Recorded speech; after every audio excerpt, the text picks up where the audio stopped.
नमस्कार, मी विशाल परदेशी. अन्नदाता या विशेष बुलेटिनमध्ये आपलं सगळ्यांचं स्वागत. अन्नदाता म्हणजे शेतकऱ्यांचं हक्काचं व्यासपीठ. आज आपण काय बघणार आहोत? आज आपण कृषी क्षेत्रातल्या काही खास यशोगाथा जाणून घेणार आहोत. चला तर बुलेटिनची सुरुवात करूयात आठवड्याभरातल्या खास घडामोडींपासून, अर्थात ठळकपासून.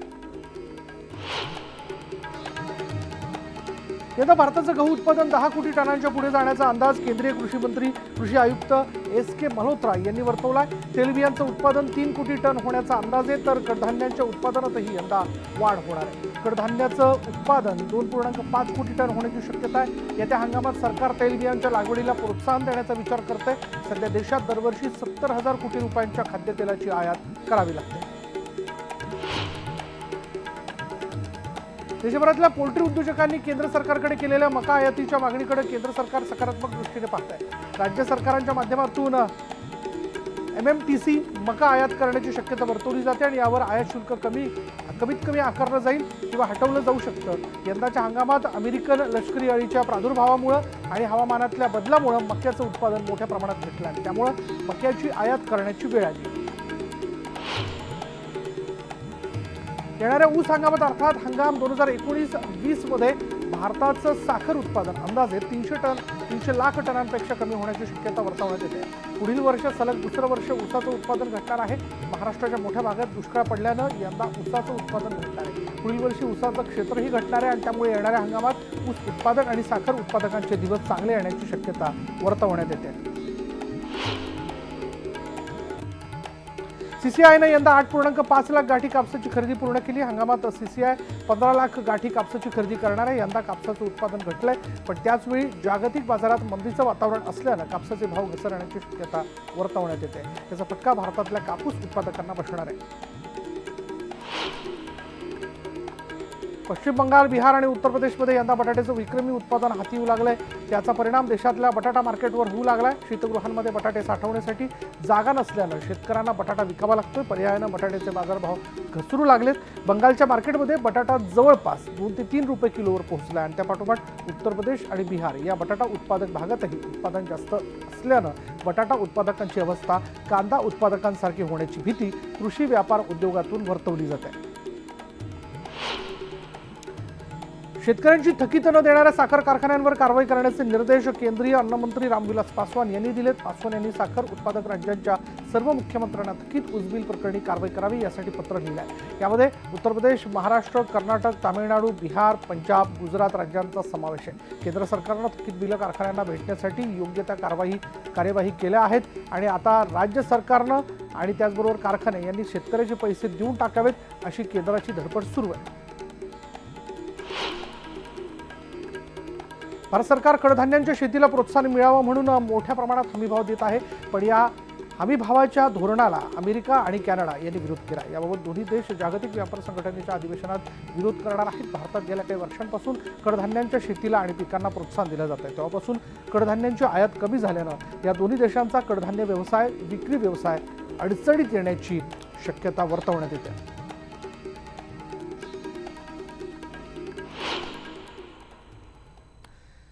यानंतर बघूयात कोकणातल्या काजू उत्पादकांना सध्या बाजारभावाच्या समस्येला तोंड द्यावं लागतंय. परदेशातून काजूची आयात सहज शक्य असल्यानं स्थानिक काजू उत्पादकांचं आर्थिक नुकसान होऊ लागलंय. हंगामात काजूच्या बीचा भाव प्रति किलो 80 ते 90 रुपयांनी पडलाय.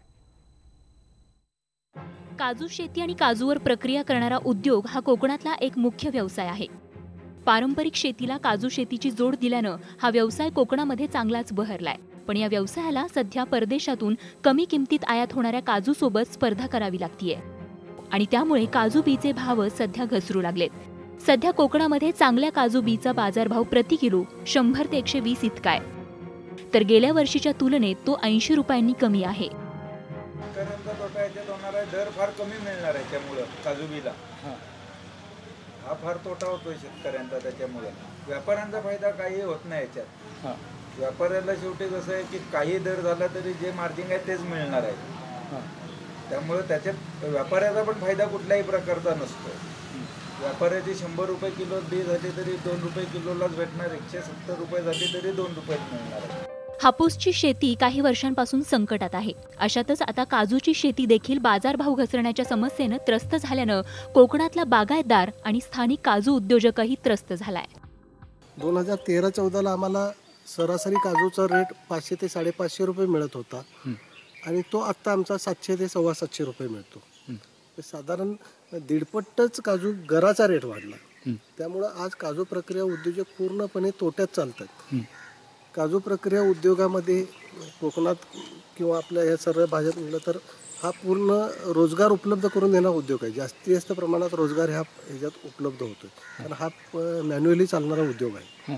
त्यामुळे इथं कामगारांची आवश्यकता फार असते. इथल्या लोकांना रोजगार तो उपलब्ध करून देणार आहे. आज ह्या घडीला की 60-70% उद्योग बंद पडल्यामुळं त्या लोकांच्यावरती बेरोजगारीचं कुऱ्हाड कोसळते असं वाटतंय. गेल्या हंगामात काजूची आयात जास्त झाली होती. अशात सरकारी धोरणांमुळे यंदाही काजूची आयात सोपी झाली आहे. त्यामुळे बाजारभाव घसरून शेतकऱ्यांचा तोटाच होतोय. त्यावर आता आयात शुल्क वाढवून सरकारनं स्थानिक बाजारात भाव वाढण्यासाठी प्रयत्न करणं गरजेचं आहे. हापूसपेक्षा काजूला जास्त मागणी आहे आणि ही जी काजूची मागणी जरी बी सुकवलेली असली तरी बरेच महिने टिकू शकते. परंतु आपण जे आंबा लागवड करतो, आंबा लागवड तयार झाल्यानंतर 8 ते 10 दिवसात जर का त्याचे आपण व्यवस्थित केलं नाही, नियोजन केले नाही, तो वेस्टेज आंबा जातो. बदलत्या हवामानाचा कोकणातल्या शेतीला मोठा फटका बसलाय आणि या परिस्थितीत शेतकरी होरपळत असताना आता आयात निर्यातीच्या फटक्यांनाही तो सहन करतोय. पण उत्पादन घटलं असतानाही बाजारभावाचीही होणारी घसरण म्हणजे काजू उत्पादकांसाठी निश्चितच मोठी चिंतेची बाब आहे. दापोलीहून शिवाजी गोरेसह bureau report, news 18 Lokmat. Breaking बघूया. महाराष्ट्राच्या ज्वारीचं कोठार यंदा पावसाअभावी रिकामं राहण्याची भीती निर्माण झाली आहे. मंगळवेढ्यासारख्या ज्वारीच्या तालुक्यात यंदा जेमतेम 20 ते 30% क्षेत्रावरच ज्वारीचा पेरा झालाय. तर पेरलेल्या ज्वारीपासून निम्म उत्पादनही मिळण्याची शक्यता नाही आहे. त्यामुळे ज्वारीच्या कोठारात यंदा उदासीनता आहे. पाहूयात आमचा स्पेशल रिपोर्ट.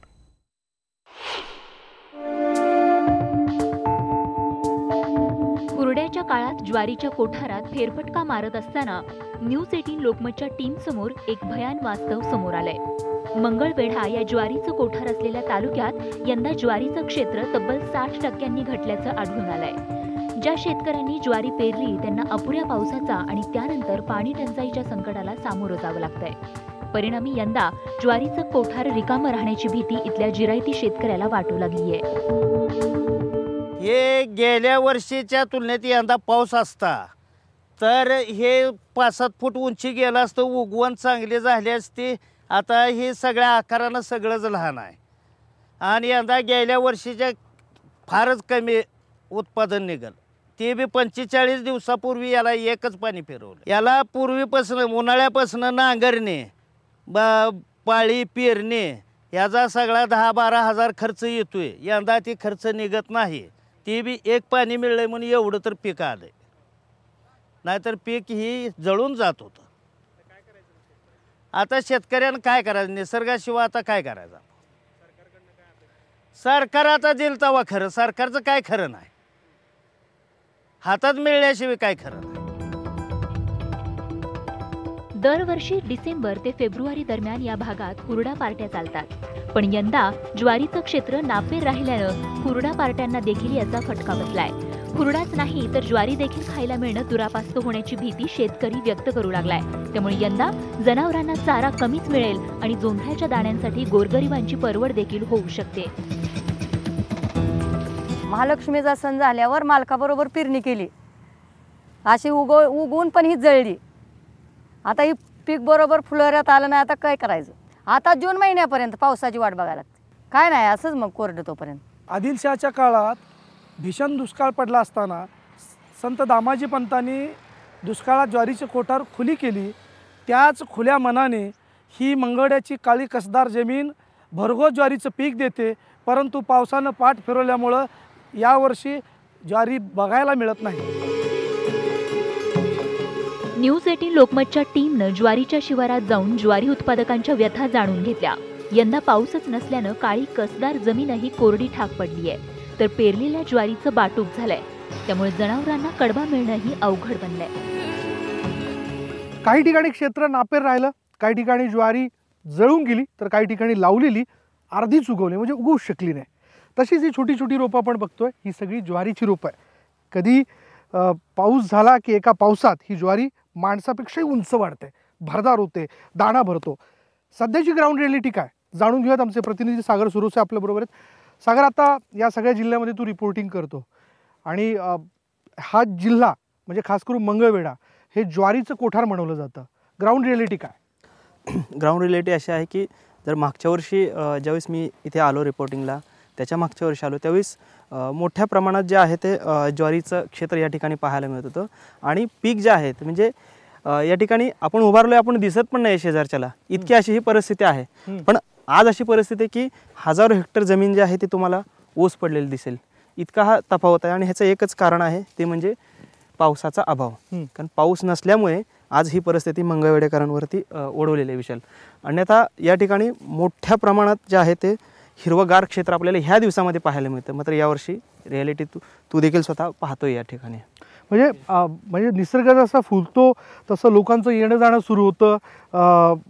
हे देखील निदर्शक आहे की चला आता दाणा भरला म्हणजे विक्री देखील चांगल्या पद्धतीने होऊ शकेल. ह्यावेळी ज्यावेळेस ही सगळी ज्वारी वाढलेली असते तेव्हा इथे काय ॲक्टिव्हिटीज बघायला मिळतात? विशाल, या ठिकाणी सगळ्यात महत्त्वाचं म्हणजे महाराष्ट्रामध्ये देखील हे प्रसिद्ध आहे मंगळवेढा हे ज्वारीसाठी. आणि इथे हुरडा पार्टी ज्या आहेत त्या मोठ्या प्रमाणात होतात. आणि विशेष म्हणजे ह्या मंगळवेढ्यातली ज्वारी जी आहे ती अतिशय खास आहे. आता मागच्या काही वर्षांपूर्वी त्याला GI मानांकन देखील मिळालेलं आहे. GI मानांकनामुळे तर तिचा दर्जा देखील वाढलेला आहे. आणि मुंबई असेल, पुणे असेल किंवा परराज्यातून जी लोक आहेत ती ह्या मंगळवेढ्यामध्ये खास ह्या हुरडा पार्टीसाठी येतात. मात्र यावर्षी अवस्था अशी आहे की इथल्या शेतकऱ्यांना देखील ज्वारी बाहेरून आणण्याची परिस्थिती त्यांच्यावर ओढवलेली आहे. आणि ही अतिशय भयानक अशी विदारक अशी ही परिस्थिती विशाल या ठिकाणी आपल्याला म्हणावी लागेल. पण हे आत्ताच दिसत नव्हतं, गेल्या 3 वर्षापासून दिसायला लागलं होतं. साधारणपणे 2 वर्षापूर्वी जो आहे तो चांगला उत्पादन जे आहे ते चांगल्या पद्धतीने निघालं. मात्र मागच्या वर्षी जो आहे तो ॲव्हरेज कमी झालं. आणि यावर्षी आपण पाहतोय डोळ्यानेच की काहीच नाही आहे ह्या शेतीमध्ये. म्हणजे आत्तापर्यंत आपण खरं तर बघायला गेलो प्रेक्षक हो तर आपण मराठवाड्याबद्दल बोलतोय, विदर्भाबद्दल बोलतोय, पण आता पश्चिम महाराष्ट्रातल्या या सोलापूर भागातही आपण ज्वारीचं एक क्षेत्र बघतोय मंगळवेढ्याचं, ज्याला ज्वारीचं कोठार म्हणवलं गेलं. ते कोठार आता कोठार आहे की नाही, कारण ज्वारी यंदा हाती येते की नाही असा प्रश्न शेतकऱ्यांच्या मनात आहे. म्हणजे ती येणारच नाही, कारण पेर होऊ शकलेलं नाही आहे, ज्वारी जळून गेलेली आहे. अशा पद्धतीने रोपं ही अर्धवट दिसून येत आहेत. म्हणून आता करायचं काय? कोण आमच्यासोबत आहे? कोणी आम्हाला मदतीचा हात देणार का? हा प्रश्न इथल्या शेतकऱ्यांसमोर या ठिकाणी पडलेला आहे. यंदा ज्वारीचं हजारो एकरांवरील क्षेत्र नापेर राहिलंय. त्यामुळे चारा आणि अन्न टंचाई निर्माण होण्याच्या दृष्टीनं चिंताजनक स्थिती निर्माण होऊ शकते. हवामान बदलाच्या या संकटाच्या काळात शेतकऱ्यांनी आणि संशोधकांनी एकत्र येत यावर उपाय शोधणं गरजेचं आहे. तर प्रसार माध्यमांनी देखील हवामान बदलाच्या संकटावर सातत्यानं जनजागृती करत राहणं गरजेचं आहे. ज्या मंगळवेढ्यांनी अत्यंत चविष्ट गोड अशी ज्वारी सगळ्यांना कायम देऊ केलेली आहे, त्याच मंगळवेढ्याच्या जमिनीवरती निसर्गाची अशी अवकृपा होईल असा विचार कोणी केला नव्हता. आता या क्षणाला मंगळवेढ्यातल्या अशा एका जमिनीच्या पट्ट्यावरती मी उभा आहे जिथे आपल्याला बांध दिसत नाही, अगदी दूरपर्यंत नजर जाईल तिथपर्यंत गेल्या वर्षी ज्वारीचा पेरा झालेला होता. आणि ज्वारी इतकी मोठी वाढलेली होती की जर माणूस याच्या आतमध्ये घुसला तर तो दिसणार देखील नाही.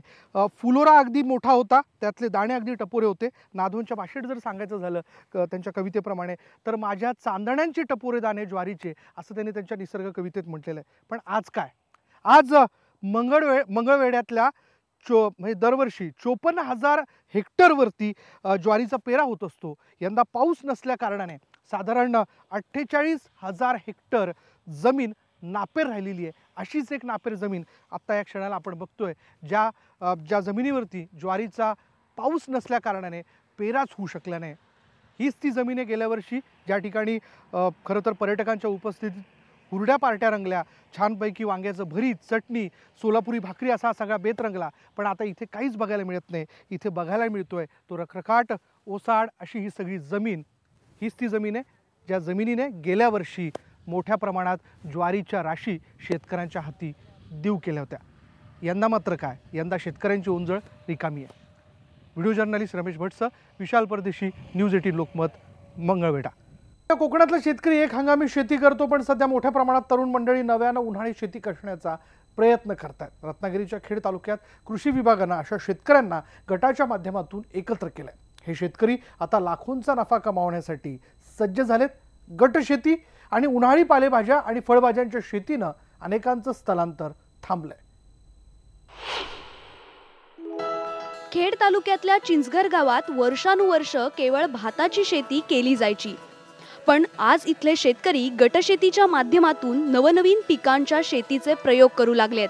कृषी विभागानं केलेल्या या बचत गटाच्या माध्यमातून आज गावातल्या 20 एकरात पालेभाज्या आणि फळभाज्यांची लागवड झाली आहे. या माध्यमातून रब्बी हंगामात महिन्याला लाखो रुपयांची उलाढाल करण्याची किमया इथल्या शेतकऱ्यांनी साधली आहे. आम्ही सेंद्रिय खतामार्फत शेती केलेली आहे. तर काकडी, शिराळी, कारली, दुधी आणि भोपळा हे 5 फळभाज्या, 15 ते 16 एकरला कलिंगण लागवड हे आम्ही आता केलेली आहे. किती एकरमध्ये एकूण शेती केली? एकूण 17 एकरमध्ये शेती केलेली आहे. अच्छा, किती उत्पन्न महिन्याला मिळतं साधारण? महिन्याला साधारण उत्पन्न आमच्या अपेक्षाप्रमाणे 1.5 ते 2 लाख रुपये म्हणजे मंथली उत्पन्न गरजेचं आहे. किती शेतकरी येतात? एकूण 15 शेतकऱ्यांचा गट आहे. दत्तगुरू शेतकरी गट स्थापन केलेला आहे. त्या गटामार्फत ही शेती करत आहोत आम्ही. कोकणामध्ये पारंपरिक भात आणि नाचणीच्या शेती व्यतिरिक्त इतर पिकांची शेती होत नव्हती. असं असताना रत्नागिरीच्या चिंचघर इथल्या 20 तरुण शेतकऱ्यांनी एकत्र येत कृषी विभागाअंतर्गत आत्म्याच्या माध्यमातून शेतकरी स्वयंसहाय्यता बचत गट केलेत. या माध्यमातून पालेभाज्या आणि फळभाज्यांच्या सेंद्रिय शेतीचा एक अभिनव उपक्रम गावात राबवलाय. भाजीपाला करतो, परत आणखी कलिंगड पण आम्ही जवळजवळ 15 एकरला करतोय आणि भाजीपाला तो 2 एकरला करतो. पण आम्हाला 2 एकरमध्ये जवळजवळ 2 लाख रुपये आम्हाला भाजीपाल्याचे उत्पन्न मिळणार आहे. आणि कलिंगडचं उत्पन्न आम्हाला जवळजवळ 10 ते 15 लाखाचं आम्ही अपेक्षित आहोत. आणि सेंद्रिय खतामार्फतच आम्ही ते कलिंगड केलेलं आहे. या शेतकऱ्यांनी 20 एकरात कलिंगड, पावटा, भोपळा, दोडका, कारलं, काकडी, कोथिंबीर, तूर, शिरळ याची लागवड केली आहे. सध्या या पिकांपैकी बऱ्याच पिकांचं उत्पन्न सुरू आहे. त्यांच्या विक्रीचं काम गटातले सदस्यच करतात. यातून त्यांना महिन्याकाठी किमान 15 लाखांची उलाढाल होतीये. कृषी विभागाअंतर्गत आत्मा ही योजना आहे आणि या योजनेअंतर्गत गेले 4 वर्षापासून आपण विविध शेतकऱ्यांचे शेतकरी बचत गट स्थापन करत आहोत. आणि या शेतकरी बचत गटामधून आपण त्यांना समूह शेती करण्याबद्दल उद्युक्त करत आहोत. त्याचप्रमाणे या चिंचघर गावातील 15 शेतकऱ्यांनी मिळून दत्तगुरू शेतकरी स्वयंसहायता बचत गट आपण 2014-15 साली स्थापन केलेला आहे. आणि या बचत गटामधून आता आपण यावर्षी 17 एकर क्षेत्रावरती कलिंगड आणि मिक्स भाजीपाला घेण्यात आलेला आहे. कोकणातले शेतकरी आता दुबार हंगामात शेती करू लागलेत. त्यामुळे मोठ्या प्रमाणात रोजगार तयार होतोय. त्याचबरोबर अर्थजनांचं मोठं साधनही उपलब्ध होऊ लागलंय. कोकणामध्ये याआधी केवळ पारंपरिक भात शेतीच केली जात होती आणि ती देखील पावसाळ्यामध्ये केली जायची. परंतु आता रब्बी हंगामामध्ये देखील येथील काही शेतकऱ्यांनी बचत गट तयार करून पालेभाज्या आणि फळभाज्यांची शेती केलेली आहे. याच्यातून लाखो रुपयाची उलाढाल होते.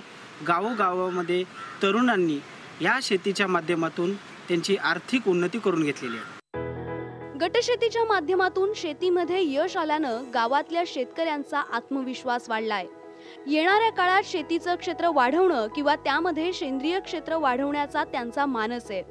शेतीत भरपूर उत्पन्न कसं मिळेल हे आम्ही प्रयत्न करत गेलो आणि त्याला यश येत गेलं. त्या यशाला साक्षी कृषी अधिकारी ह्या मॅडम आहेत.